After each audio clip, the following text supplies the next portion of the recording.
دیروز نمایشگاه بزرگ به هدف نمایش و فروش اموال تجارتی تاجران ترکیه و افغانستان زیر عنوان نمایشگاه افغان ترک از سوی تاجران دو کشور و نهادهای فعال در عرصه اقتصاد و تجارت به همکاری اتاق تجارت و صنایع افغانستان در شهر کابل برگزار شد. رادیو پلیس نیز به عنوان یک نهاد رسانه‌ای در این نمایشگاه اشتراک نموده و اوراق تبلیغاتی رادیو، کتابچه، قلم، بکس‌های مکتب برای کودکان را و بازدید کنندگان نمایشگاه متذکره به گونه رایگان توزیع نمود.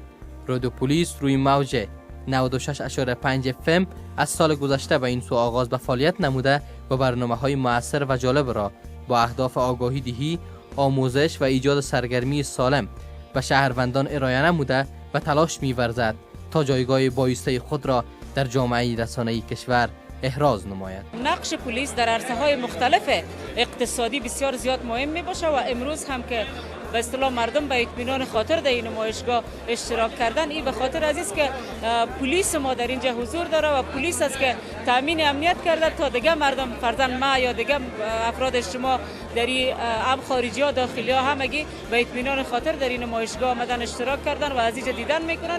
این خودش در اثر زحمات پلیس ملی افغانستان است. پلیس میشم. ما اینجا دیدیم که غرفه پلیس افغانستان است و تمام اشتهارات، اعلانات پلیس در اینجا به نمایش میگذارن.